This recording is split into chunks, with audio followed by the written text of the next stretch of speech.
मेरे प्यारे बच्चों, आपका हमारे इस चैनल में स्वागत है ब्राइट फ्यूचर वे में। मैं आज आपको अंग्रेजी में छोटे छोटे वाक्य कैसे बनाएं, ये हमारी शुरुआत होगी। तो चलिए हम आपको ले चलते हैं छोटे छोटे वाक्यों को अंग्रेजी में कैसे बनाएं और कैसे सीखें। जैसे मैंने एक वाक्य चुना, मैं बहादुर हूँ। मैं बहादुर हूँ, इसकी हमें अंग्रेजी में ट्रांसलेशन करने से पहले कुछ बेसिक चीज़ें सीखनी होती हैं। तो उसके लिए हम सबसे पहले बात करेंगे वर्ब के बारे में। वर्ब माने हिंदी में क्रिया कहते हैं। क्रिया माने काम।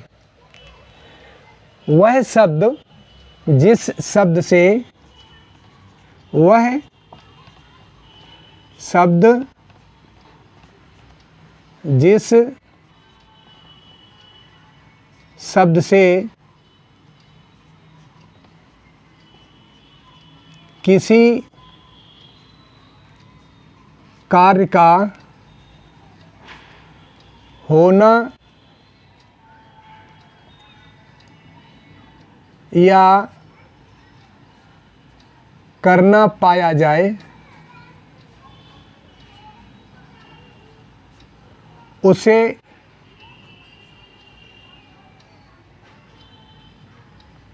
वर्ब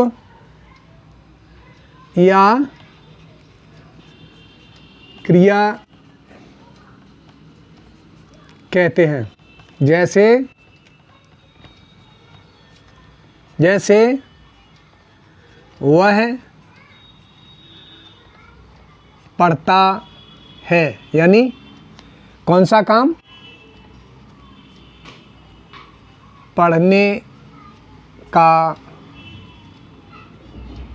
कार्य। वह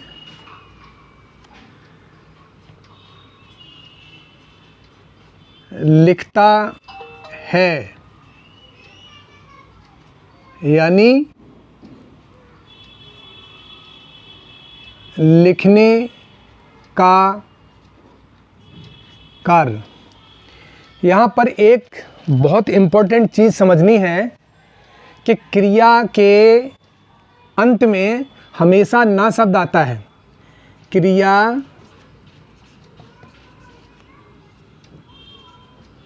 के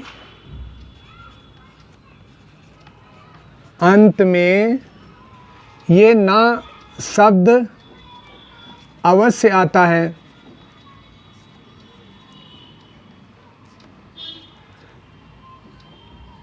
जैसे WRITE, राइट माने लिखना। ये देखो आ गया ना, इसका मतलब यह क्रिया है। रीड, READ, रीड माने पढ़ना। इसमें भी देखो ना शब्द आ गया है, इसका मतलब यह क्रिया है। इसी प्रकार अब ऊपर वाला वाक्य जो है, इसमें लिखा है कि मैं बहादुर हूँ। इस वाक्य में किसी भी प्रकार की कोई क्रिया नहीं है, यानी इस वाक्य में किसी भी काम का होना या करना नहीं पाया जा रहा है। इसका मतलब ये हुआ कि ये वाक्य बिना क्रिया के है। और ऐसे वाक्य में एक कर्ता होता है और कर्ता की विशेषता बतलाने वाला एक शब्द होता है जिसको हम कहते हैं एडजेक्टिव। मैं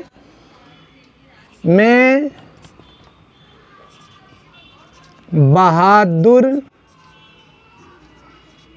हूँ, इसका मतलब मैं करता हुआ, बहादुर ब्रेव, और इसमें कर्ता के अनुसार एज एम आर का प्रयोग होता है। जैसे आई के साथ एम, वी के साथ आर, यू के साथ आर, दे के साथ आर, ही के साथ एज, सी के साथ एज, और इट के साथ एज। ही, सी, इट और किसी का नाम अगर होता है तो उसके साथ भी एज आता है। I, we, you, they, he, she, it और नेम, इनके साथ ये कॉम्प्लीमेंट यानी कि helping verb as am are का प्रयोग होता है। अब इसमें इसका स्ट्रक्चर कैसा बनता है? इसका स्ट्रक्चर ऐसा बनता है, सब्जेक्ट प्लस एज, एम या आर। सब्जेक्ट इसमें आई के साथ, जैसा कि बताया मैंने आपको कि आई के साथ एम का प्रयोग हुआ, तो आई एम। इसके बाद एक एडजेक्टिव होगा, एडजेक्टिव होगा या नाउन होगा। तो I am brave, BRAVE, brave मतलब मैं बहादुर हूं। इसमें एक बात ध्यान देने वाली है कि इसमें किसी भी क्रिया का प्रयोग नहीं हुआ है। ब्रेव माने बहादुर है, और ये बहादुर भी किसके लिए आया? कर्ता के लिए आया। इसलिए कर्ता के अनुसार उपयोग हुआ है ब्रेव माने बहादुर, एडजेक्टिव का प्रयोग हुआ है। मैं आपको वर्ब के बारे में बता रहा हूं, इसके बाद एडजेक्टिव के बारे में बताऊंगा। एडजेक्टिव क्या है? What is an adjective?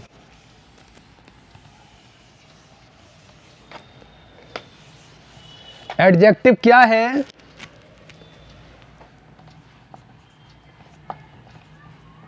Adjective, अभी मैंने आपको क्रिया के बारे में बताया, अब मैं आपको एडजेक्टिव के बारे में बताऊंगा। एडजेक्टिव माने होता है विशेषण, हिंदी में कहते हैं। क्या कहते हैं? विशेषण। और एडजेक्टिव हमेशा किसी भी नाउन या प्रोनाउन की विशेषता बतलाता है। तो हम इसकी परिभाषा इस तरीके से कर सकते हैं कि एडजेक्टिव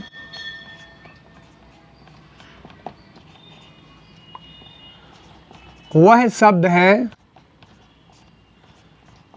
जो वाक्य में आए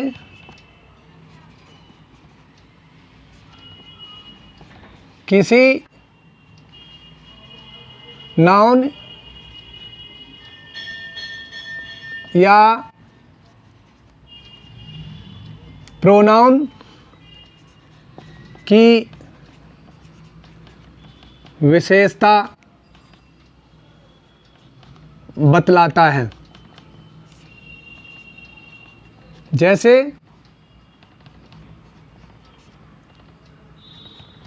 यू आर पुअर,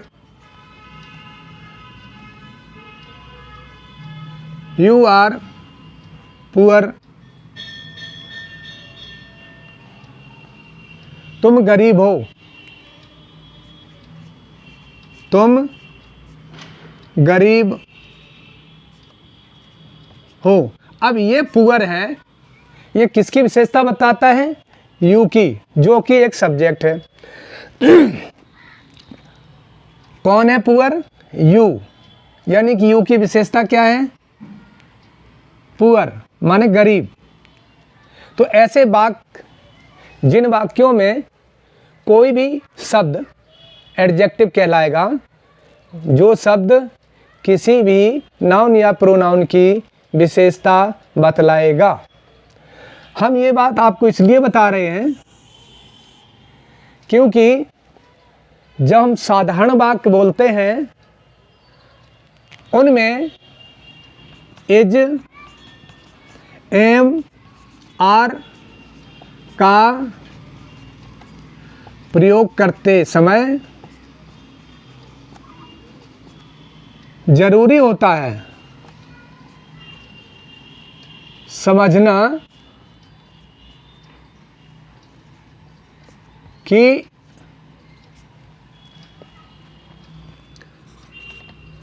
वर्ब या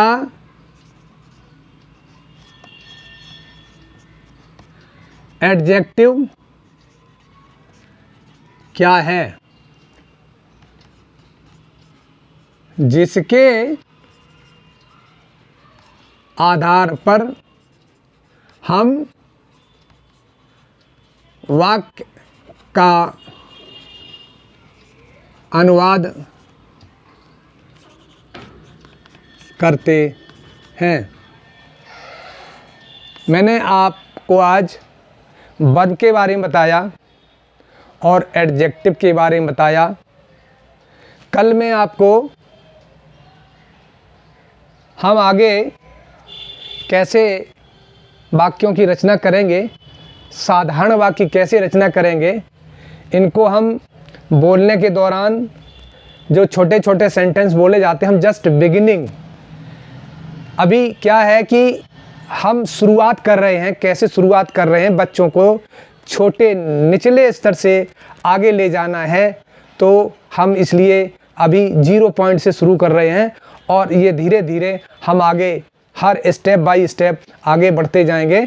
और अगर इसमें ये हमारा चैनल है, अगर इस चैनल को और हमारा ये समझ में आ रहा हो तो हमें आप सब्सक्राइब करें, लाइक करें।